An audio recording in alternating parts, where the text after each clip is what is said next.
Hey everyone, this is Jonathan with Underpromoted, and today I'm really excited to have John Bartholomew on the channel. John, I thought about asking you to do the intro, so maybe you can say your famous line. Hey guys, this is John from one Jonathan to a John. Yeah. I think just to get started, a lot of viewers probably have heard of you and maybe know a little bit about your life. But could you give a pretty simple outline of your chess career, maybe breaking it down into chapters like your rise as a scholastic player, maybe thinking about law school, doing your YouTube channel, teaching, all that stuff? I'm just kind of curious how you would organize it. Yeah, for sure, and I'll try not to be too verbose in my answer. But first of all, thank you for having me on, Jonathan. I really appreciate it. I enjoyed the Underpromoted podcast. You seem to really reach out to people that maybe traditionally people wouldn't have thought to interview or reach out to in the first place. So it's been very enjoyable for me to follow your interviews.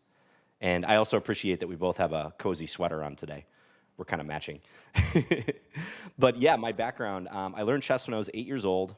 I'm from Minnesota, which for maybe your international viewers, that's a Midwestern state in the US, right by Canada, so pretty far north.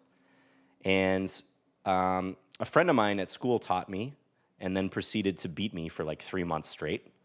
I don't really have anyone in my family who plays chess or was interested in the game. But for some reason, I was really interested in the game, despite getting destroyed by him every morning when we played before school. So I started checking out books from the library and studying a bit on my own. And I eventually beat that friend after several months of trying. And for the next couple years, I more or less trained and studied on my own. I played anyone that I remotely thought would be interested in chess, and even some of those who weren't interested in chess, but I just badgered them into playing against me.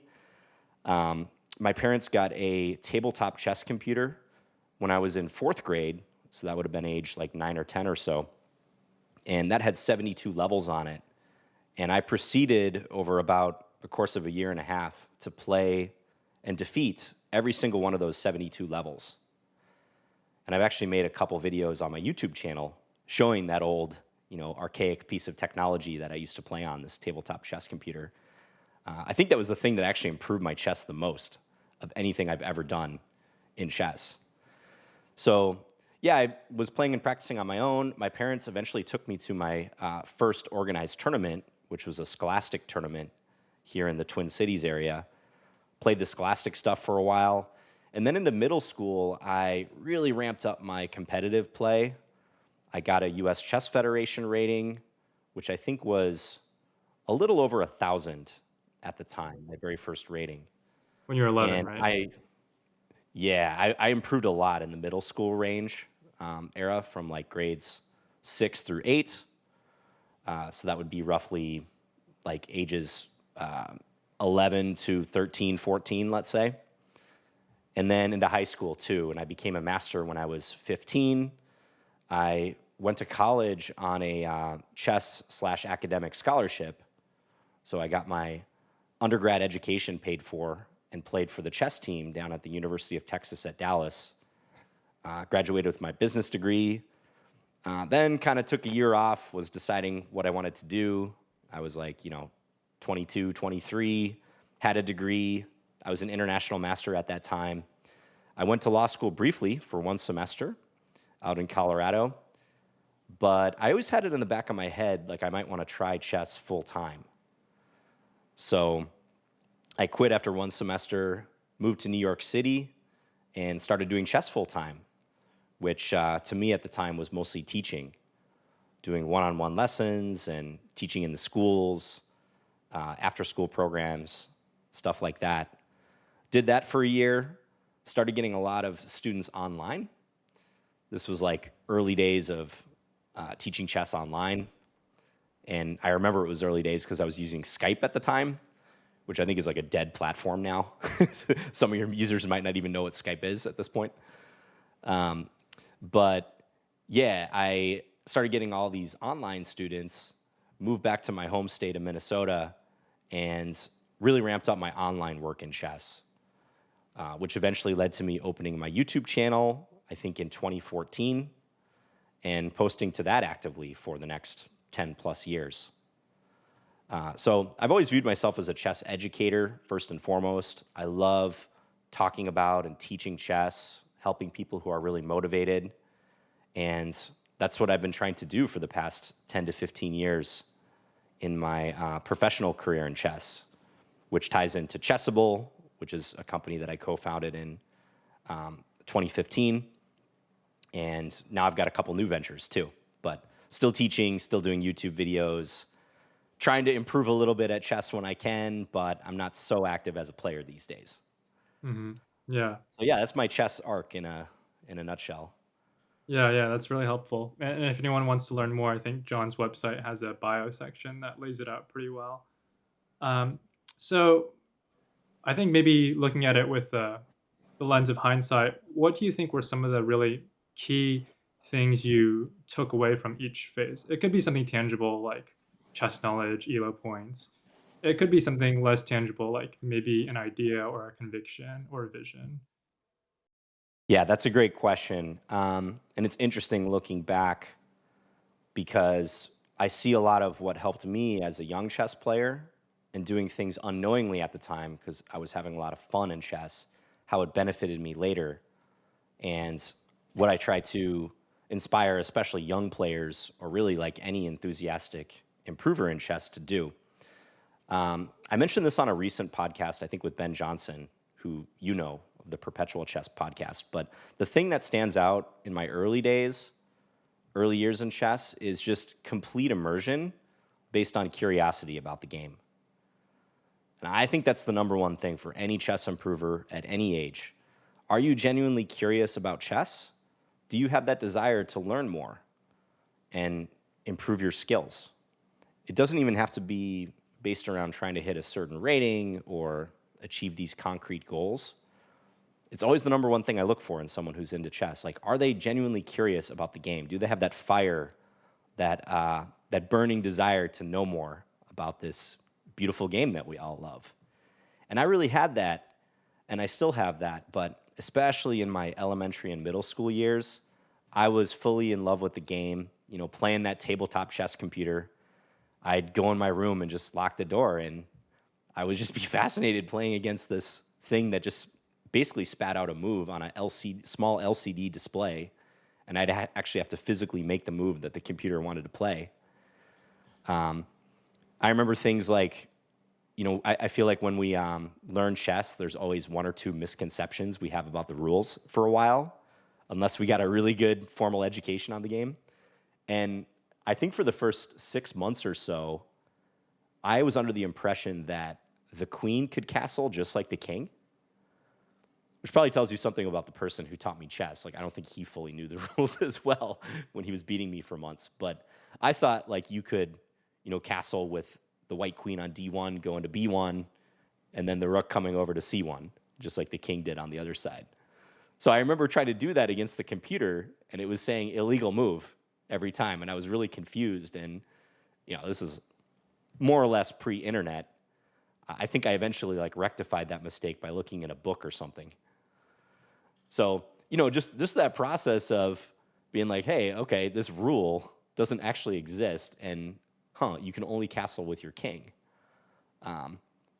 It sounds silly, but that type of revelation is very important in your chess career.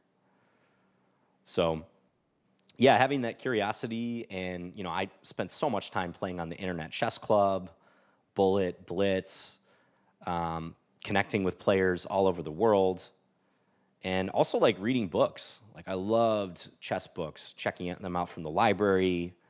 I took them on road trips, like anywhere my family went. If we were going on a family vacation up north for hours, I'd take them. But I'd also take them to, like, you know, a doctor's appointment that was 10 minutes away, and just get in the car, and, like, immediately my head's in a chess book. So I think it's very hard to reach an advanced level in chess without that curiosity and that full immersion in the game. I really think that's the baseline for anyone. Yeah, yeah. Looking ahead, you know, this year, I think later this year, you're officially entering your fifth decade of life. Yeah, Um, thanks for reminding me. well, I feel like you could take that in stride. I don't think you're the type of person who looks back too wistfully. Um, so, are there any big projects or small projects that you've kind of thought about and would like to do in the future? And maybe a related question. You mentioned when you're doing your Scandi Queen D8 course for Chessable, in the back of your mind, you'd always thought, I want to do a Queen A5 course in the future. And now you've kind of pulled off that magnum opus. But is there anything that you have in the back of the mind, big or small, that you'd like to achieve or just work on? Let's say work on in the future.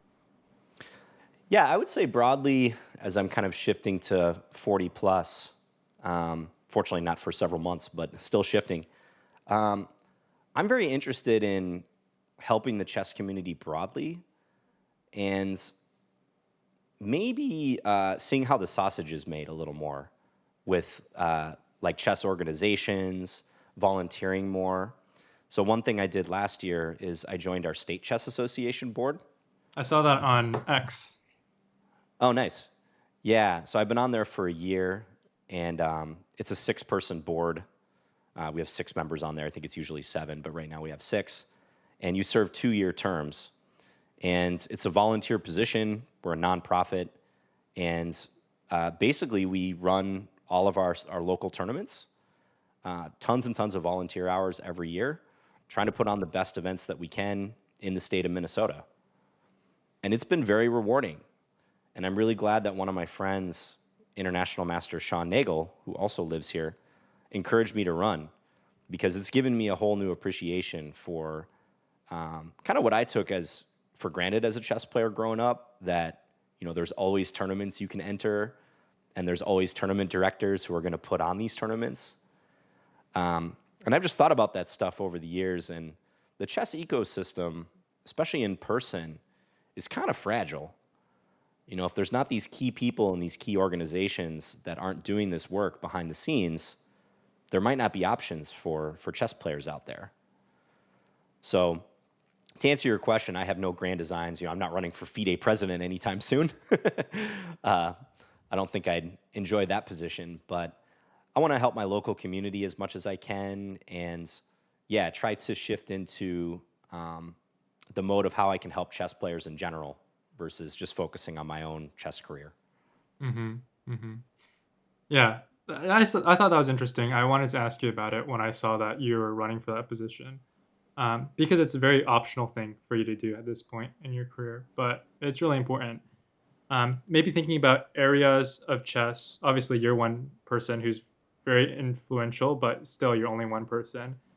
Are there areas outside, maybe your reach or just in general, that if you could change one thing about chess? I mean, it's kind of a corny question, but Mm. what's one thing that for you is on your mind? Not maybe the biggest thing, but just something that Mm. sticks out to you that you think could be good Yeah, to I'd change. like to see broader cooperation between a number of the power players in chess. Chess.com, FIDE, Lee Chess. There's this certain level of tribalism that exists in chess when, in my mind, there really doesn't have to be.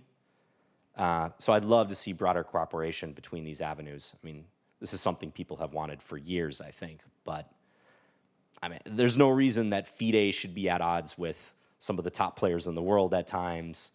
I don't think chess.com should be at odds with Lee Chess and vice versa. I don't think there's like tons of bad blood there, but there always seem to be ways to improve relationships like that maybe certain petty disagreements and longstanding feuds have clouded. And the FIDE motto is Gens Una Sumus, like we are one family. We're in this together. And chess is not nearly serious enough for lack of cooperation and opportunities to just be dismissed because people from one side of the globe have an issue with one another. I think we all got into this game because we love it and we appreciate it and we love connecting with other chess players. So yeah, I hope there's more of that. Like very broad answer, but I hope that Hmm. happens. Yeah.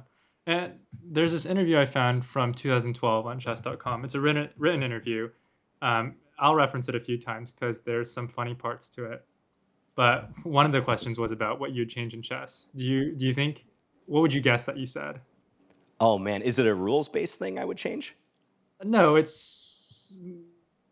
think it's close to the things you've mentioned just now. Interesting. I remember that interview, but I don't remember my answer. So I don't know. I think you maybe just shortly had stopped working. Recently said stopped working for chess in the schools, but you said I'd like to see chess offered as a class in every school in the country.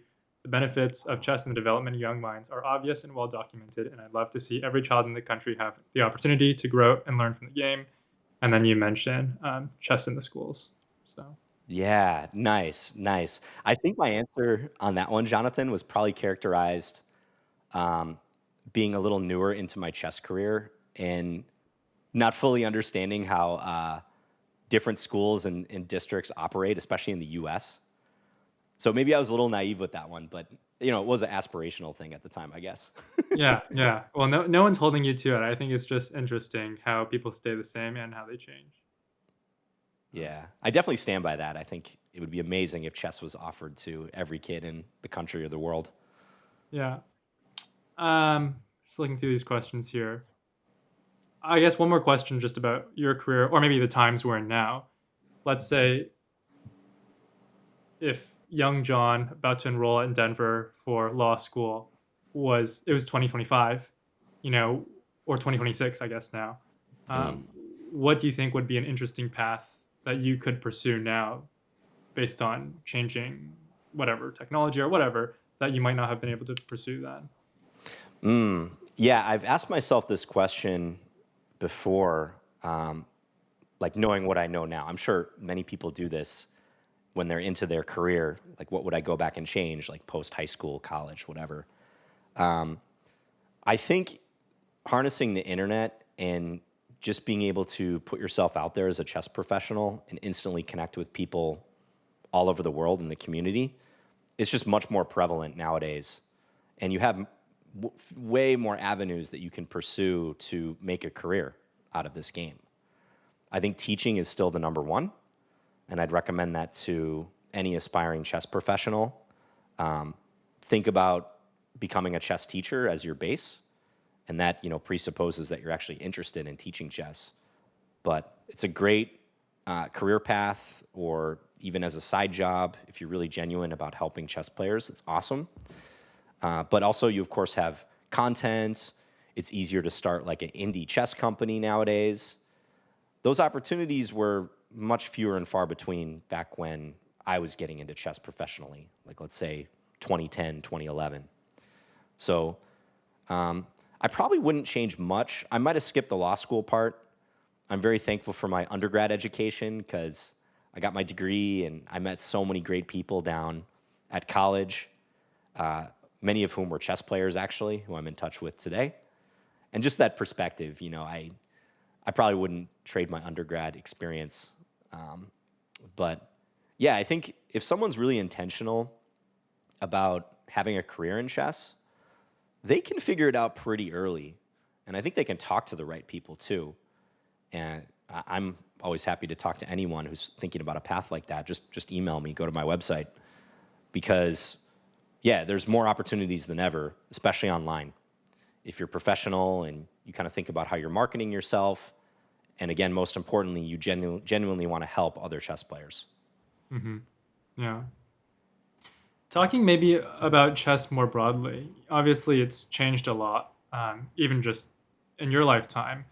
So, three questions, from your perspective, in what ways has chess changed unexpectedly, like something you would just never have thought of? In what ways has it changed maybe for the worse? And in what ways has it changed for the better?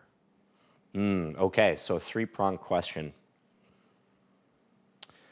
I would say unexpectedly, the influence of the engines on opening theory in ways that I think are hard to anticipate.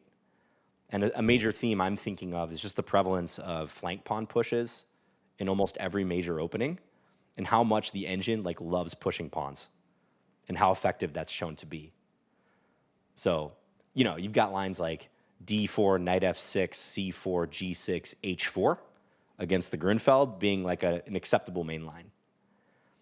And when I was coming up in chess, like let's say, late 90s, early 2000s, that type of stuff happened. I remember this Shirov Shabalov gambit in the Semislav, where white plays an early g4. And sorry, Jonathan, you might have to overlay the board if you're gonna. You might get some editing work out of this, but that type of thing was kind of known. But the degree to which engines have verified that, hey, this is actually like a legit strategy and we can push this, has really surprised me. And I think that happened around Alpha Zero, like when Alpha Zero came out with DeepMind. That was the tipping point for me, and it's just been very surprising ever since. As far as things that have stayed the same, well, I think chess players have stayed the same. I was talking about some of the petty tribalism and stuff like that. But a lot of good things too. Like, I think you can go to a chess tournament nowadays and you see a lot of the same cast of characters that if you were in the game 20, 30 years ago, you would see. Not just the exact same people, but like the same mannerisms, the same way of analyzing after the games. I think the younger generation is a little more mechanical in certain ways, and it's not their fault. Like, they're just so used to analyzing online and with engines. I do miss some of the, skittles, like after a game is played, like people playing Blitz and hanging out, analyzing games in person. I vividly remember being at the World Open, which is a big tournament in Philadelphia every year, in the early 2000s, and watching Emery Tate, who's this legendary international master who passed away several years ago. But watching him analyze, that was like peak chess experience for me as a teenager growing up, because he was just so entertaining and sharp with his analysis. And he would have a crowd around him in person, commanding the room at this World Open tournament. It was less even about the actual tournament, but like watching people like that operate and how their mind works. And then your other question was, what is different maybe for the negative, or yeah. I think, well, one thing I experienced recently, this is just one answer, but for opening theory and publishing in chess, the bar is so high because of engines and how people use engines that there's a lot of pressure to basically always have very clean and deep analysis. Whereas if you go back a couple decades, you wanted your analysis to be good, obviously, and you were using engines at the time, but the engines were much weaker, and there was still a lot of room for human wisdom to be basically displayed or shown in your analysis. So this kind of dovetails with what I mentioned about the in-person experience of analyzing chess versus online, but we do lose some humanness, some level of humanity when virtually everyone is relying so heavily on the engines, and that pervades the analysis. So I think that's it's a transformation, but in terms of like chess culture, it's a bit of a negative in my eyes. Yeah. Well, kind of following up on that, well, I guess by definition, 99.9% of chess players are far below the level where maybe their analysis is matches in engines, or like they really, they're not even close, right? And Mm-hmm. so do you still see that impact of, like, let's say you're 1,000 rated player, or 1,500, how do you see the impact of engines kind of affecting them? Well, I think it kind of mimics how people interact with technology in general. There's just, to me, far less critical thinking that's going on because everything is kind of taken care of for you. You can pop game review open, or look at the engine analysis on Lichess. Like, both chess.com and Lichess have really robust auto analysis that you can do with one click. And it's very tempting to do that. And I do it myself, but I always try to draw some conclusions on my own beforehand. So I'm always trying to impress upon people that you got to look at what happened in the game on your own before you do any sort of automated analysis, and before you even click on the engine or look at an evaluation, even not even the given moves, because Yeah, it's I easier remember than that from ever. your YouTube videos. Yeah, I mean, it's just easier than ever to tap into the engine and trust what it's going to say implicitly. But you got to know that you're not getting any better doing that if that's all you do. That's more or less, asking ChatGPT for the answer. A few years ago, I said Googling answer. Now I have to say ChatGPT. But you can't outsource your brain in chess. Like, that's just silly because your brain is all you have in this game. And you want to be looking for every moment to hone that. Even when you're watching chess, like Tata Steel just happened as we are conducting this interview. And if you follow Tata Steel with just the engine running, your experience is going to be so much different, I would say for the negative, if you actually want to improve in chess, than if you had looked at those games first without the engine, and then maybe clicked on the engine selectively to say, oh, what's going on in this game between Arjun Erigaisi and Hans Niemann? You know, I think it might be this, but let's see what the engine says. Like, that little shift is super important versus what does the engine say, and that being the only question. Yeah, yeah. Um, Thinking about the students that you teach, I don't know how many there are, but and also maybe your YouTube community, just like the chess fans and players that you interact with. Have you seen how has it have they changed over time? Yeah, so I'm not doing as much one-on-one teaching these days. I have maybe a half dozen students. And at my peak, which was probably close to 10 years ago, I think I had 35 or 40 students at one time, which was way too much. I don't recommend that for any chess teachers. But yeah, that's an interesting question, the ways in which people have changed. So I've mostly worked with adult improvers, but I have worked with some ambitious young players too.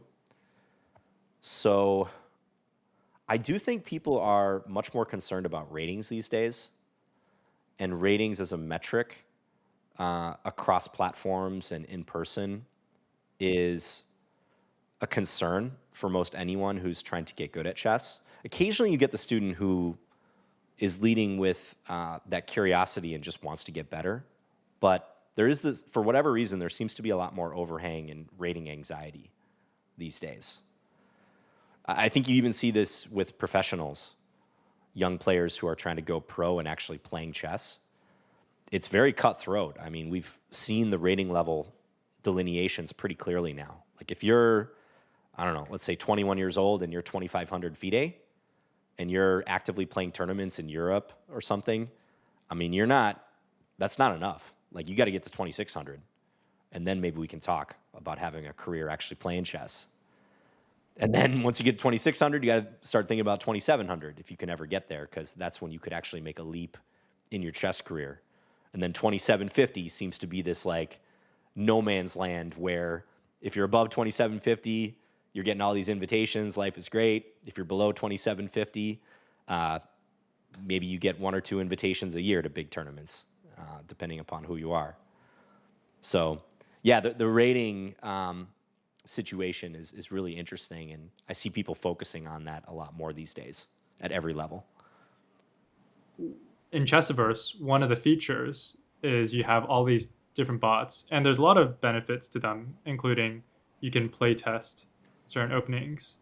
Um, but one other thing that's been mentioned is, for amateur players that have a fear or aversion against playing real opponents, that can be helpful. Do you think this is related to the fear of rating loss, but do you think players in the past also faced those feelings, or is it a more modern phenomenon? And then how do you advise people, maybe your students or others who have that worry? Yeah, I think people have always thought about it to some degree. And when we talk about this topic, I always think of that famous graph, which I think you can see on Lichess with like a couple clicks, and it basically shows like the rating curve, the distribution of players on the site and where they fall rating wise. And there's these spikes like right around the nice even 100-point marks. So like 1,700, there's a spike. 1,800, there's a spike, because people want to get those nice round numbers, and then they get that anxiety or they quit for like a month or two or even longer. I think it's just because of how much data people can get about where they stand in chess easily these days. Whereas largely like pre-internet chess, I think people are mostly happy to just be able to play competitive games against good players and get better. Like, I remember monitoring my rating, but I would go to tournaments, and I don't think I ever really said, oh, like I'm 1977. if I have a great tournament here, I can get over 2,000. I was just happy to go to a tournament and get some games in. But nowadays, I think with being able to check your rating instantly and compare it across platforms, people seem to be very, very aware of what's going on, and they use that as a mirror for where they, how they value themselves in chess. Yeah. Yeah, one last question about chess players today. I think the quantity of information and the quality of information and the accessibility, it's all like, I mean, it's hard to complain. I don't really know many ways it could be improved at this point. And people Hmm. will sometimes say that, a 2000 rated player today is X and X amount stronger than someone from 50 years ago. But how do you think, let's say we've kind of reached this peak state of accurate chess information and available chess information, how do you think that ultimately impacts the average chess player? Is it they're learning faster, or they have a higher ceiling, um, or does it maybe not make too much of a difference? I think the bar has definitely been pushed up in openings. That is very clear to me. In the past 10 years, what you need to know to play, let's say, post beginner, and play well in the opening specifically, is just a lot higher. So you can still get by with general principles, but if you're going to a tournament and you're 1,500 FIDE, you're going to run into players who've studied like multiple Chessable courses or know how to use Chessbase, watched videos from their favorite YouTube creator on certain lines, like they might know the Stafford Gambit very deep. Shout out to Eric Rosen. So yeah, that's the most obvious place that proliferation of chess knowledge has impacted the general chess playing population. And I was talking about this with a friend of mine recently, but even at my level, so I haven't played a classical tournament since 2019, but I have played some Blitz and Rapid. And even when I was kind of getting out of classical in 2017, 2018, 2019, I started having this feeling, Jonathan, that it was actually very difficult to outplay players who were 200 or 300 rating points lower than me with my, let's say, second-rate openings. So if I was playing an opening that, could give some advantage, but is kind of wishy-washy, and you're not playing it for an objective advantage, that used to be an effective way for me as like a 2450-ish IM to beat, let's say, players below 2300 FIDE. But now that's actually a pretty risky strategy because people just don't buy kind of these BS lines that don't produce an advantage. They know that they're not good. And the engine has shown that you can often get a big edge against that by playing principally. And they'll try to punish you. And if they get the edge, like you can't bail out with a draw offer. They might go ahead and try to beat you. That's another thing. I think there's a lot less fear of title players by lower rated players, and rightly so, because they can play them online if they're up and coming at any point, and they shouldn't fear title players. But back in the day, like I remember playing an IM or GM was a very big deal, and there was a lot of fear involved, and you almost joked about it, but when a really strong player is like offering you a draw in a position where it looks a little better for you, but also kind of sketchy, if you try to pursue that advantage, you used to be happy taking the draw, but now I think people push for the win more. So, yeah, there's just some areas that I've noticed just kind of meta chess-wise for competitive play. Yeah.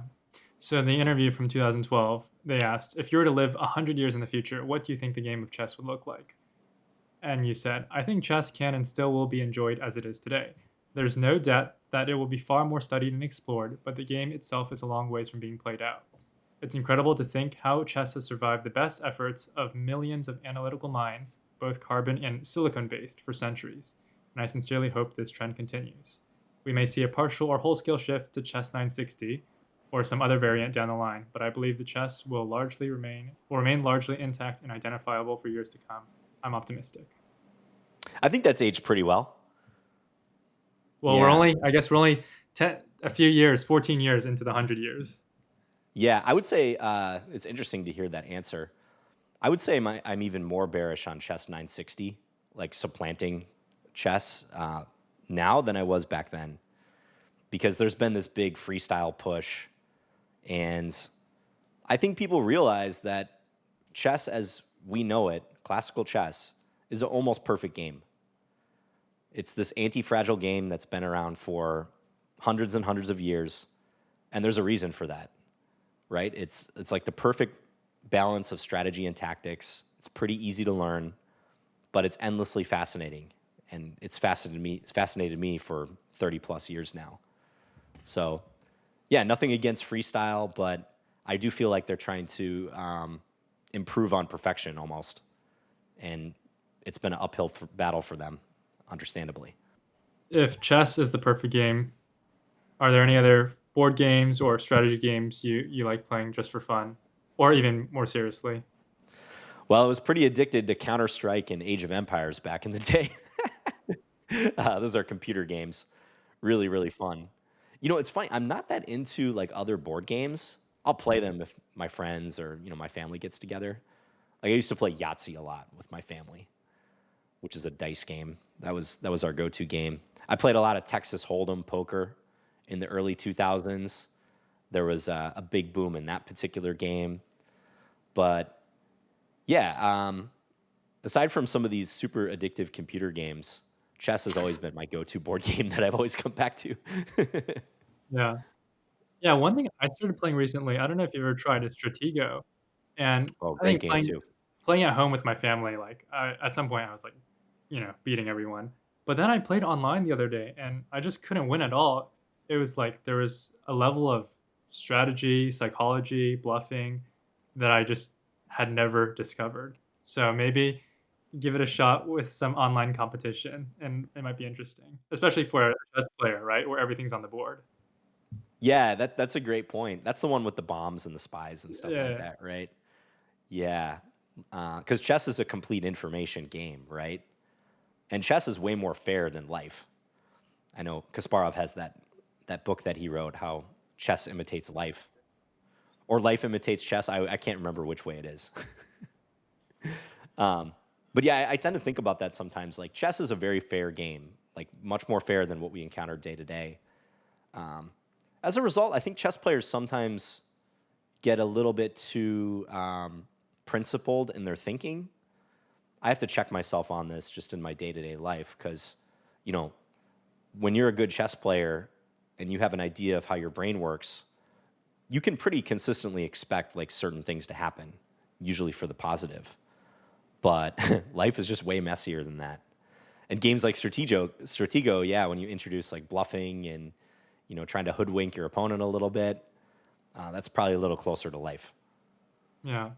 Yeah, I was talking with Ivanka Hauska in an interview 2 years ago, and she said, in chess, well, like, you can prove your opponent wrong by analysis, or they can prove you wrong, but one way or the other, it's clear.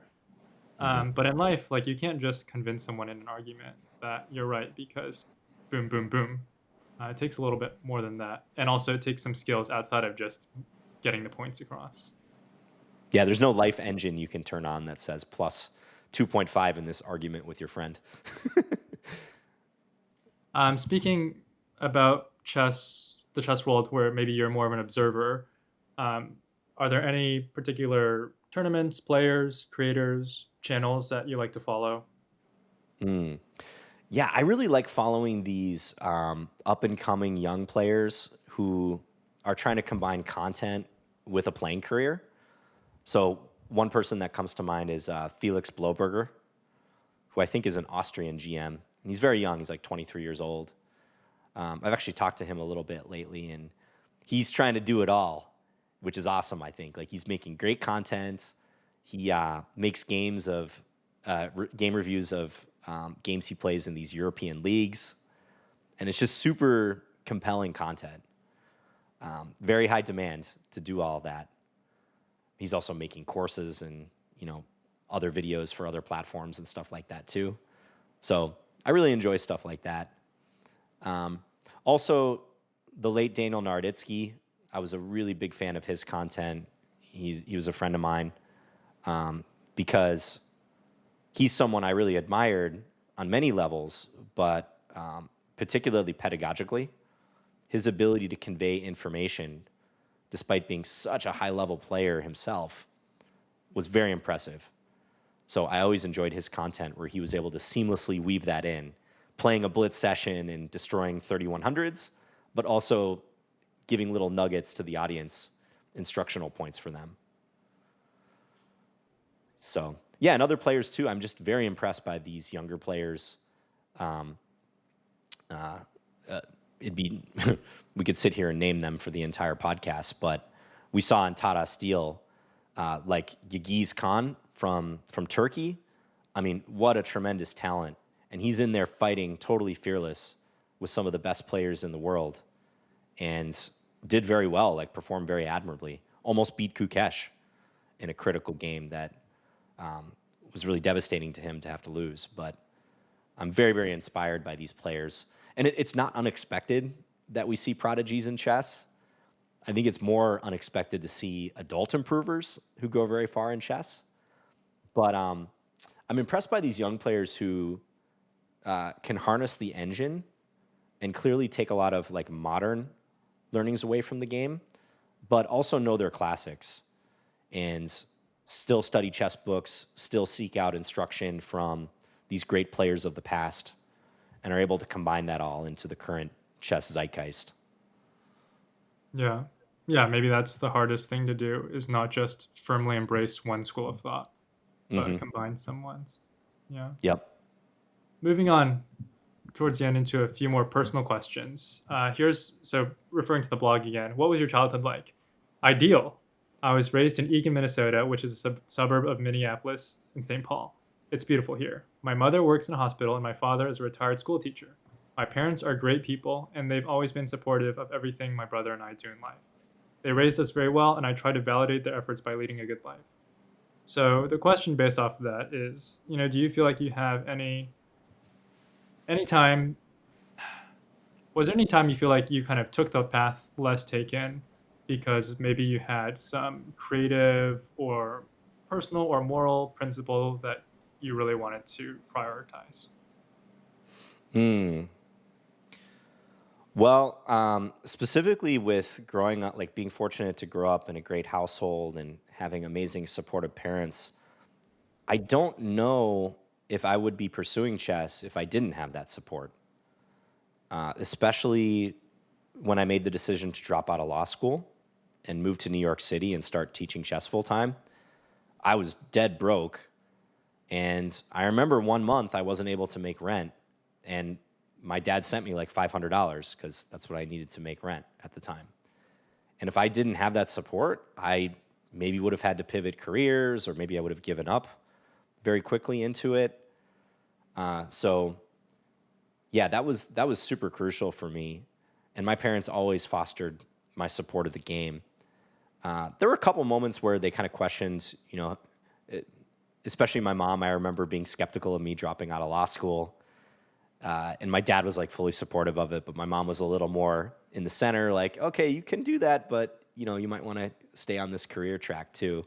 And for years, actually, even when I was doing well in chess, she was always like, hey, you ever think about going back to law school? I think many viewers can relate to that sort of thing.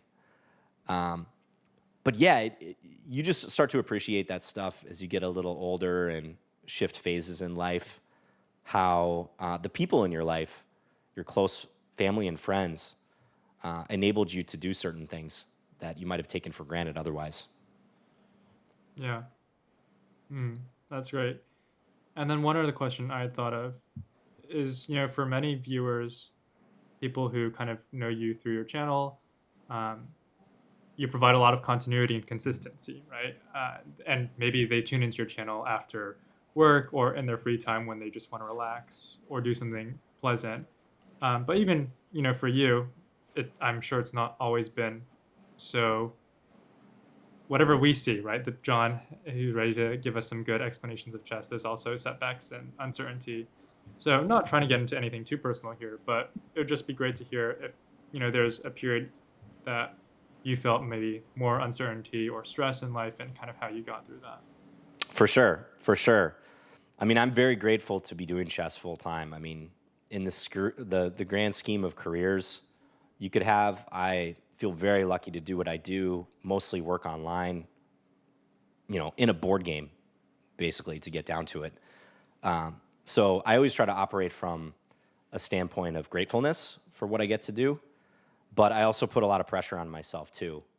Maybe because I recognized I'm in a pretty privileged position in the global scheme of things. So yeah, there's been many times where I've struggled with sleep. Sleep actually has been an issue for me for a long time in competitive chess tournaments. When I get into chess mode, it's very hard to turn my brain off. And I've played many tournaments in the past when I was active. So going back 20 years, let's say, where I was playing tournament games on like 1 or 2 hours of sleep, sometimes for like an entire weekend. And it's just, needless to say, exhausting and probably not good for your health overall. So I've had spells like that. I mean, I remember with big projects. So when I co-founded Chessable, we started talking to more titled players who were making courses for stuff. And in 2019, I got to go to the Netherlands and interview Magnus, and then go to Norway and shoot a couple courses with him. And my anxiety, meeting Magnus for the first time and recording 2 courses over the course of like 4 or 5 days, me and him in a room with a camera in front of us, was very high. Yeah. And we kind of got into a rhythm. It was great. Probably anyone would be nervous in that situation, especially a chess player. But yeah, there's been some very high stress periods. I'd say mainly because of perfectionist tendencies that I have. I think a lot of chess players do have perfectionist tendencies, and it's been an issue I've grappled with throughout my life, way beyond chess. So I've always tried to keep that in perspective, but it also impacts my life at times, and I have to be very mindful of my stress levels. One thing that happened more recently, too, so back in 2023, you might have noticed I'm drinking a lot of my coffee throughout this interview, but I've had voice issues for the last couple years.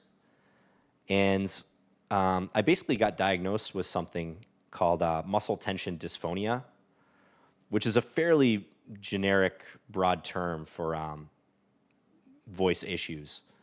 But a lot of school teachers, announcers, people who use their voice professionally can actually develop this. And it caused me to become like hoarse and experience a lot of pain when speaking, much sooner than I would like. Sometimes even running out of breath. And I had never experienced that before, despite teaching for, 10 plus years. Like never had any issues with it. And it just caught up to me back in 2023. And I had to shut down all my teaching, take a bunch of time off. And that too is heavily, that particular diagnosis I got, it's heavily associated with stress and your emotions. Your voice is actually very fragile to your emotional state, which anyone who's given, a speech in front of a large group of people that they were nervous about can attest to. So yeah, that was a real struggle as a pretty forward-facing person in chess and having students that I really wanted to continue teaching. And I felt bad about having to stop lessons for a while. But that's when I started working on my Scandinavian course, actually, when my voice was literally failing me and I couldn't do much with teaching or content. I took a bunch of time off, and I still wanted to be productive in chess and pursue something meaningful. So I started working on that course, which I finally just finished a few months ago. So yeah, everyone has their struggles personally, professionally, but for me, dealing with perfectionist tendencies, wanting to present a good product at all times, having very high standards for myself that no one else holds me to but myself. A lot has stemmed from that I'm getting better about dealing with, but I still have to struggle with sometimes. Yeah. Yeah. No, it's really helpful to hear that. Yeah, I think it's just there's a lot of good chess players we can learn from to play chess better, but I think it's great to have role models in the chess world that are also maybe good for life too. And so I think your viewers really appreciate that about you. Thanks. Um, and speaking of your viewers, can you think of any maybe especially memorable or meaningful fan interactions you've had over all your years as a Mm. chess personality? Oh, so many over the years. I was in Iceland last year on a little vacation with my mom and my brother, and we took an overnight flight from the U.S. to Iceland, and we get in super early in the morning. It's like 6 a.m. or something, and I'm walking through the terminal, and there was this guy who was leaving Iceland, and he's like, "Hey, are you John Bartholomew?" And I was in line, like, about to get a pastry for breakfast. And I'm like, "Yeah, I am." He's like, "Oh, cool." Like, he just said it so casually. He's like, "Oh, cool. I watch your videos all the time." And we had this nice moment in the middle of this airport in Reykjavik. Like, really cool. There's another funny moment. So I was moving into an apartment building a few years ago. And I think you've had some other creators on in the past. Maybe more, definitely more people who are chess players, maybe fewer creators. But when you have a bit of a platform and you know there's people out there who watch your videos, and then you encounter them in real life, oftentimes you can sense like when they're about to talk to you.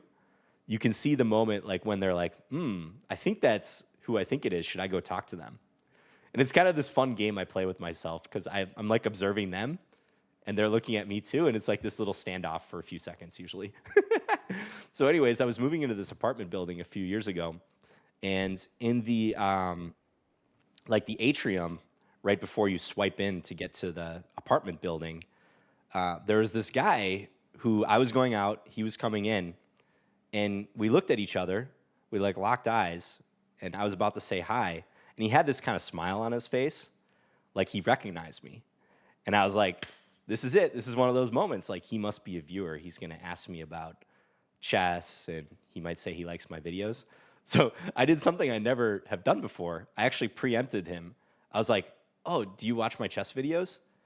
And he's like, "No, I actually have a couch out here. I'm trying to move into my apartment. Would you mind giving me a hand?" So I had egg on my face a little bit for that one. My read was off there.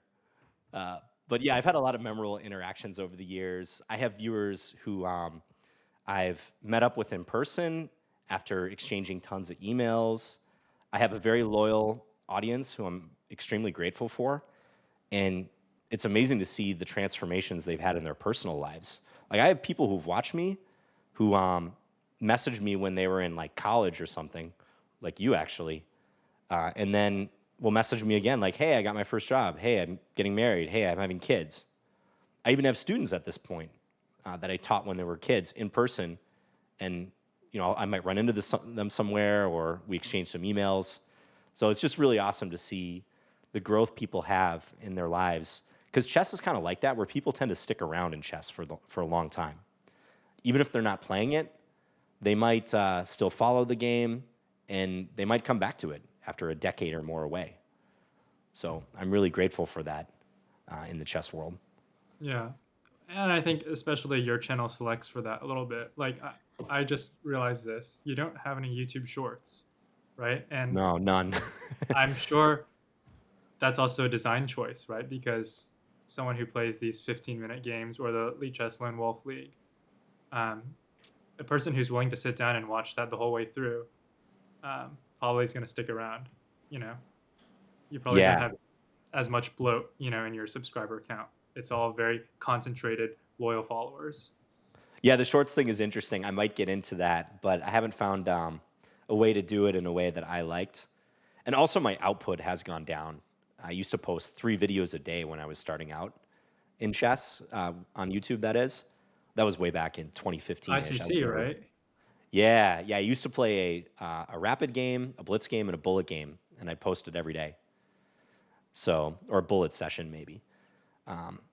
But yeah, I do have people who tend to stick around, and it is kind of self-selecting, which I'm really, really thankful for. But I might do the shorts. I'm still figuring out if I could do it in a way that's true to my style, I'll do it.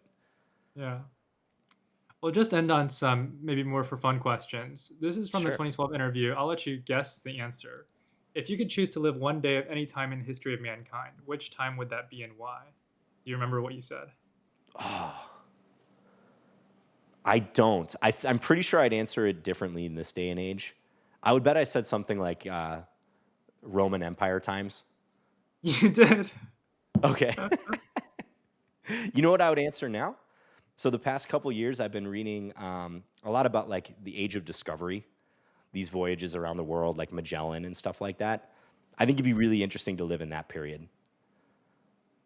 Hopefully, without all the violence and terrible things that happened. But it'd be amazing to like set sail somewhere and, you know, just have this knowledge that you're exploring something completely new. Yeah, saw this 2023 interview you did on the Chess Feels podcast. I think you had also been reading a lot of maritime books back then Yeah, too. So it's a long stretch in your reading history. yeah, yeah. I But might have mentioned it on that one, but Mutiny on the Bounty. yes, that's one you mentioned that one. Yeah, this book by Peter Fitzsimons. I mean, there's been many adaptations. It's a true story about a voyage in the late 1700s, this British voyage. Highly recommend that to your viewers if they're looking for something fun to listen to or read. Okay. I'll recommend that one to my mom. Um, she's big on those types of books. You said it's funny you also mentioned hopefully without all the violence. Since it's only one day, I'd like to be a gladiator in the Roman Colosseum. Life is about moments, and I'm not sure you can top the feeling of fighting for your life in front of the emperor and thousands of bloodthirsty fans. Barbaric, but I sometimes wonder what that's like. Yeah, maybe as I get a little older, I'm a little more realistic and protectionist of myself. Yeah, yeah. I don't think be doing too well in the gladiatorial arena. Maybe after I had won, but Yeah, I'd be yeah, terrified. that's very funny. Um, yeah, you mentioned favorite books. Uh, Back in the day, you had said A Confederacy of Dunces and also Great book, Cosmos hilarious by book. Carl Sagan. You still stand behind those? Oh yeah, yeah. The other one was Cosmos. You said by Carl Sagan. Amazing book as well. Yeah, I definitely stand behind those. Confederacy of Dunces is one of the few books that's actually like literally made me laugh out loud. Okay. And then for your favorite movies, what would you say now? Um, did I mention The Good, the Bad, and the Ugly? Yes. Yeah, that's still one of my favorite movies. Yeah. You said, I prefer Clint Eastwood as the man with no name, not a guy yelling at a chair. Yelling at a chair. That must have been some 2012 era meme or something. Yeah, that's true. Um, I don't know what that and then reference is. for music, a lot of classic rock. And Yeah, Rush. dating, I definitely remember referencing Rush in this interview. yeah, I love Rush. dating the interview, you said you suggested a Pandora station or Mm. maximum rocking out while playing Blitz and Bullet. That's like the Yeah. Skype reference, like just technology that, I mean, Pandora's still around, but a lot Yeah. less pervasive nowadays. Yeah. Well, thanks for your time doing this interview. Is there anything else, just either stuff you'll be working on this coming year, Chessiverse or otherwise, or just anything you'd want to say before we sign off here? Yeah, thanks, Jonathan. This was a lot of fun. I really enjoyed your questions and your diligence in preparing them.